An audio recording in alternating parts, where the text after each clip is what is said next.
ત્યારે સાબરકાંઠા બેઠક પણ ખાસ ચર્ચાનો વિષય રહી। એ પછી ભાજપના ઉમેદવાર બદલવાને લઈને હોય કે પછી આંતરિક જૂથવાદ પણ સાબરકાંઠા બેઠક પર ખાસ જોવા મળ્યો છે। સાબરકાંઠા એટલે કે અજય ગણાતા ઈડરિયા ગઢની ધરતી। કહેવાય છે કે રજવાડાના સમયમાં ઈડરનો ગઢ અજય હતો।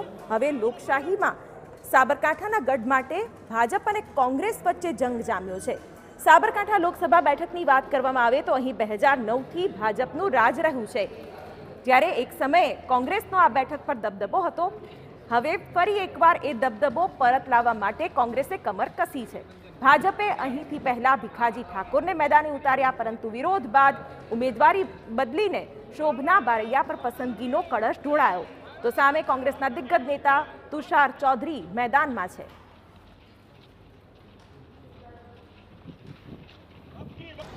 સાબરકાંઠા લોકસભા બેઠકની આપણે વાત કરવા જઈએ તો 2009 પહેલાં છે ને કોંગ્રેસનો ગઢ ગણાતી હતી સાબરકાંઠા બેઠક, પણ 2009 પછી છે ને જોવા જઈએ ને તો મતદારોનો મિજાજ બદલાયો। એના લીધે છે ને કે જેને કહીએ ને કે આ બેઠક ઉપર પરિવર્તન એવું આવ્યું કે ભાઈ મતદારો બી હવે છે ને શિક્ષિત હતા, અને બીજું સાથે સાથે જોવા જઈએ કે ભાઈ સાબરકાંઠા અને અરવલ્લીની આ એક સંયુક્ત બેઠક છે। હવે સાબરકાંઠા બેઠકના રાજકીય ઇતિહાસ પર એક નજર કરીએ તો કોંગ્રેસની પરંપરાગત બેઠક માનવામાં આવે છે। અત્યાર સુધીની 19 ચૂંટણીમાં 11 વાર કોંગ્રેસ વિજેતા બન્યું છે।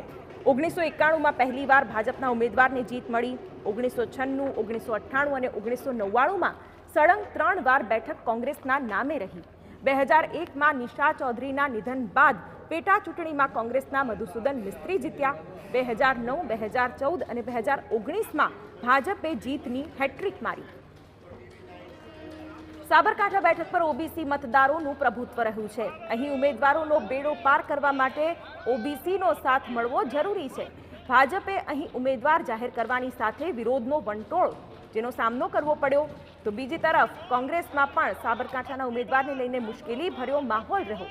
કોંગ્રેસ પાસે સ્થાનિક આદિવાસી કે ક્ષત્રિય ઉમેદવારને ન હોવાથી કોને ટિકિટ આપવી એ અસમંજસ હતી।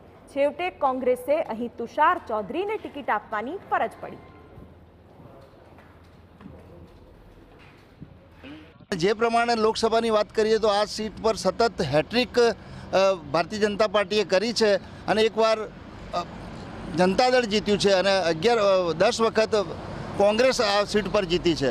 પણ જ્યારે મુખ્યમંત્રી નરેન્દ્ર મોદી અહીંયા હતા, એમણે એવી બધી જનકલ્યાણકારી યોજનાઓ, ગરીબલક્ષી, SC, ST, OBC એટલી બધી યોજનાઓ અમલમાં મૂકી હતી, જે કોંગ્રેસની પરંપરાગત વોટ બેંક હતી એને ડાયલ્યુટ કરવામાં નરેન્દ્ર મોદી સફળ રહ્યા હતા।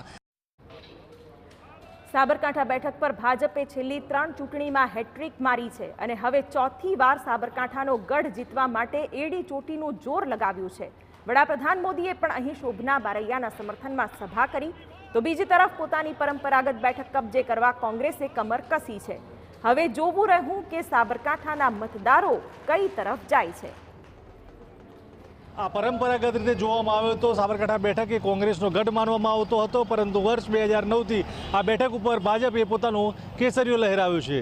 ભાજપ હવે આ બેઠકને પોતાના હિસ્સામાં જાળવવા માટે લડી રહી છે, તો બીજી તરફ કોંગ્રેસ પણ પોતાના આ ગઢમાં ફરી એકવાર બેઠકને મેળવવા માટેનો પ્રયાસ કરી રહ્યું છે। પરંતુ જે પ્રકારે કશ્મકશ ભર્યો પ્રચાર અને ધમધમાટ જે માહોલ જમાવ્યો હતો, ત્યારબાદ હવે જોવાનું એ રહે છે કે 7 તારીખે મતદારો કેવા મિજાજમાં જોવા મળે છે, અને 4 જૂને પરિણામ ઈવીએમમાં કેવા બહાર આવે છે। અવનીશ ગોસ્વામી, TV9 સાબરકાંઠા।